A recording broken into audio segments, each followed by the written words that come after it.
Good morning, everybody. My name is Barry Schwartz, and this is the Search Buzz video recap. Today is Friday, March 31st, and this is the search news we covered over at the Search Engine Roundtable at seroundtable.com over the past week. We got the completion of the Google March 2023 Broad Core Update.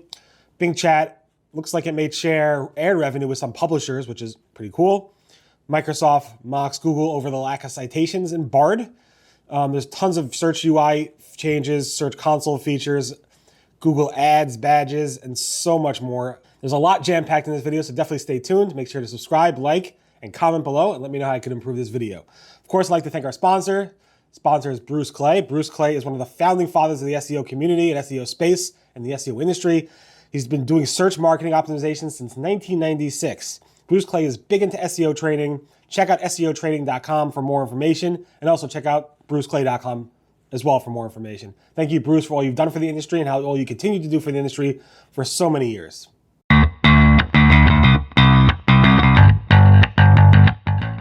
Okay, so first up, we have the Google March 2023 Broad Core Update, which finished rolling out on Tuesday at around 10:30 a.m. Eastern Time. It started on March 15th, 10:30 a.m. Eastern Time. Just a little note, if you look at the Google Updates page, it will say it started a little bit later. And that's why it's like a 13-day and 7 hours, but that was only because they updated the information in that new database. It's not true. It will be, going forward, it will be accurate, but it's exactly almost 13 days in terms of the announcement when it rolled out and finished rolling out. That's just a little caveat. In short, again, it started March 15th at 10:30, completed March 28th at 10:30 a.m. Eastern. This is a core update. It was big. It was definitely big. The tools showed significant spikes the day after it first launched on March 16th. It was big. Then we saw some significant spikes again around March 23rd or so, March 24th.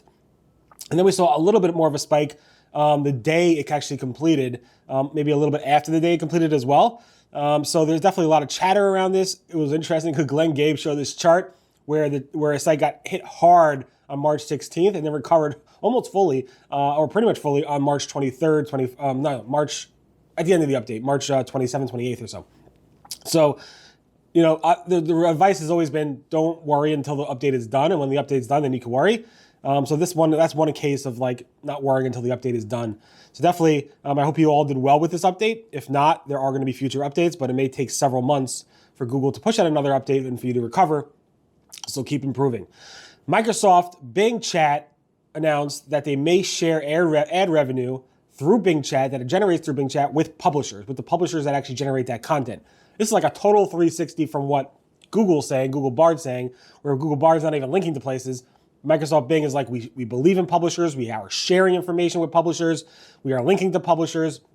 And even that, we want to make sure the ecosystem where publishers can create content will continue to create content. And we're going to go ahead and figure out ways to share ad revenue with publishers who are generating our answers. And Google is like totally opposite.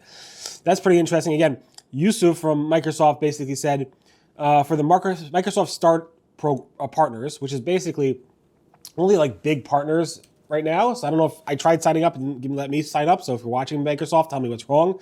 They're going to go ahead and placing rich captions of Microsoft Start licensed content besides the chat answers, helping drive more user engagement with content on Microsoft Start, where we start ad revenue. So the Microsoft Start partners, publishers will get some ad revenue through that. But they also said we're exploring placing ads in the chat experience to share ad revenue with partners whose content contribute to the chat response. Now, the ads are not new. Ads were in there since day one. Microsoft launched Bing Chat, the new Bing experience. They had ads. They showed ads in their demo 2 or 3 days after the announcement. I think on February 10th, I posted all these various different types of ad formats that Microsoft's testing. Inline ads, shopping ads, local ads, you name it. Bing was actually incorporating ads throughout the Bing experience from day one. What's new is that Microsoft may go ahead and actually start sharing that ad revenue with publishers, and that's really great to see.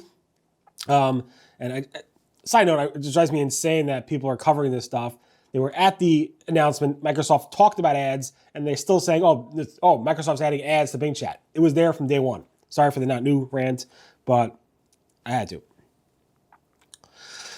Talking about Bard and Google and Microsoft and chat, Microsoft executives are burning and mocking Google over the lack of citations in Bard. You had Michael Schechter, who is a vice president of growth and distribution at Microsoft, helping with the marketing stuff at Microsoft Bing, around Bing Chat. He basically responded to somebody about a Bard response saying, I look into what the sources they're citing, but ... smiley face. And we have Derek Connell, who used to work at Microsoft Bing for many, many years, basically go off as well, saying there's no citations, so unclear how to validate the answers. The problem, again, is he's basically saying the truth. Google Bard seems to hallucinate, make up stuff all the time. I think more so than Bing Chat. At least with Bing Chat, you can see in the citations, the links, is it true or not? Whereas when Google makes something up, there's no way to tell if it's true or not. You have to go to Google and do searches there. Whereas Bing itself gives you the citations to see if it's true. So I remember asking Bing Chat something and it made something up, but it cited other things, but it didn't cite the thing that it made things up with. So I'm like, oh, it didn't cite it. It's probably not true. I knew it wasn't true. So it's just very interesting. Again, not having citations, it's not just an issue in terms of not crediting where the credit is due and linking to the source and publishers. It's also an issue around not being able to validate what the actual chat answer is giving you. And that's a big issue for everybody, to be honest. Brody Clark did a Twitter poll, didn't get that many responses, but it got enough, asking if you have access to Google Bard and Bing Chat, which one do you think is better? And the response was overwhelmingly about 70% said Bing Chat, Bing Chinny is actually a lot better than Google Bard. A lot of people disagree with that, but honestly, the user interface is a little bit better on Bard, but by far, the response rate, in my opinion, Bing Chat and the way it's integrated and how it's thought out is way better than Google Bard right now. Now, if you want to block ChatGPT bots, specifically with the plugin feature, they actually announced that you could actually add plugins for ChatGPT. So if you want to block those plugins from actually crawling and accessing content on your website, you can go ahead and do so. There's a new robots.txt directive from ChatGPT, which allows you to block that. That was a nice spot by Mike King. Google is showing fewer brand names and company names in your title link in the search results snippets. So it used to actually show, maybe here's an example, jordenshoes.nike.com, like it's coming from Nike. Now it's no longer showing that. I think the reason they're doing that, even though it's in the title tag, Nike.com, and Nike's putting that in their title tag, they're no longer showing that for some sites because of the new site name feature being rolled out on desktop and mobile, but desktop is recent. And Google probably thinks it's redundant, so we should remove it from the snippet. This is spotted by Screaming Fog, and a lot of other people actually started knowing this as well. It's a nice catch. And another 360 from Bing. Bing is actually testing showing official site in this title link in the search results. This was spotted by Shahim, where Bing is actually adding, after your title tag, says official site for if it's the official site of the website, which is pretty cool. Google has launched a bunch of verification features in search, including that perspectives features, which we've noticed many, many times over the past several months. Now that's fully live for top stories, where it's showing you other perspectives for that top story. Google also launched, part of this, the About This Author feature, which you can find under the About This result, which is actually showing you author information, which is pretty cool.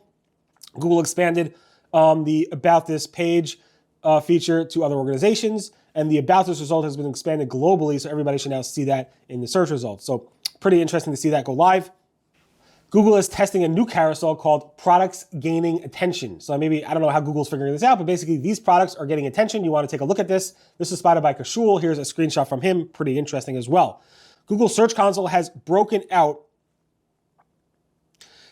shopping results from merchant listings to product snippets. So now you can actually go to the appearance tab and actually break those two out to see the difference between them. And they're also broken out in other areas as well, but now you can actually break out merchant listings from product snippets in the Google Search Console reporting tool, which is great. Google Search Console has also updated the Core Web Vitals report in Search Console. And Google said you can now see a change in the number of URLs in your Core Web Vitals report. This is because the URLs are now being reported on due to a new origin group that contains data for URLs that previously fell below that data threshold. So just basically may incorporate new URLs. So definitely take a look at your Core Web Vitals report if you are aiming to get 100 on that. Although again, there's probably very limited SEO factors around Core Web Vitals, which again is a whole other topic, which I discussed many, many times. Google Search Console also has supported and launched and revamped the Google Search Console bulk export to BigQuery, where you can now have multiple properties syncing to one cloud instance, which is pretty cool. That was a number one feature, or a pretty big feature request from people, and that Google launched that. Microsoft Bing has fixed the Bing Webmaster Tools API, where we discussed last week it was missing a data. It was a data gap for about a week. Fabrice Cannell from Microsoft said, yeah, we actually fixed it. Now you can actually get that data, and Glenn Gabe confirmed that the data is in there. So if you do use the Bing Webmaster Tools API, you may be missing a week's of data, so make sure to go back and populate that data from the fixed Webmaster Tools API. Google Ads is testing a blue verified badge. They're Eloning it. They're Eloning up the search results for verified advertisers. For the past few years now, Google has been pushing advertisers to verify their existence, depending on different industries they're in. Not every industry needs to verify their business, but Google's pushing that more and more. And if you do verify, Google's actually testing showing a little blue badge in the Google ad listings, where you actually click on that badge and we'll show you a little bit more from the Google My Ad Center transparency report. And this was spotted by Kashul. Nice spot as well. Very interesting. Google Ads has released their transparency report and the My Ad Center Transparency Center on this week. And what was interesting is that Google Ads announced their numbers and actually have enough data now where I can actually compare Google's ads blocking and spam prevention techniques from year to year.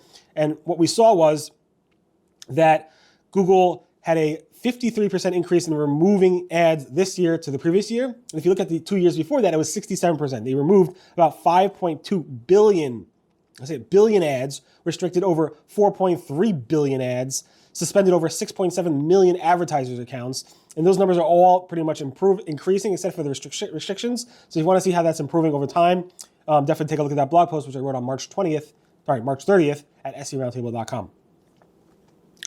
Google Ads Editor has released version 2.3 of the Google Ads Editor, so definitely take a look at that. Microsoft Advertising is piloting third-party government service ads, so if you want to try those out, those are for DMV, license registrations, those types of things. You could, or park recreation licenses. They're testing, letting third parties advertise for those services. ChatGPT is generating Google Business Review spam. It's really interesting because it just looks like it's generated by AI and it's posting positive reviews. This is spotted by Jason Brown, who posted that on the local search forums and his own review site, review fraud website. And he's also noticing an increase in the number of positive fake reviews, which is very interesting. We usually see negative reviews, but now we're seeing a spike in positive fraudulent reviews, which is very interesting. Whitespark has released their local search ranking study for 2023, and they went through a bunch of stuff. You definitely take a look at it. These are studies, but basically look at what local SEO experts think are the most important ranking factors. I'm not going to go into them in detail, but definitely take a look at that. Again, it's not like a study of looking at what works, but more about what local SEO experts think work. And Ginny Marvin, the ads liaison, said that Google is currently looking into how Google Analytics 4 and AMP will talk to each other. Right now, GA4 does not work with AMP. And people are like, what if we have an AMP site? How is that going to degrade my Google Ads performance because I'm not supporting Google Analytics 4? And Ginny Marvin's basically saying we're currently looking into it and we'll share an update as soon as we have one. So stay tuned. In any event, thank you so much for listening to the Search Buzz video recap. My name again is Barry Schwartz, and this is search news we covered over at the Search Engine Roundtable at SEOroundtable.com. Again, thanks again to Bruce Clay for sponsoring. Subscribe. In terms of a programming note, next week I will be offline completely from Wednesday night late through Saturday night. Passover is Thursday, Friday, so I'll be not posting live or posting a video live on Thursday or Friday. I will definitely schedule stories that are pre-written and scheduled to go out. And I will probably schedule a video if I have time. In any event, everyone have a nice, healthy, and safe Passover, and I'll speak to you guys next week. Bye-bye.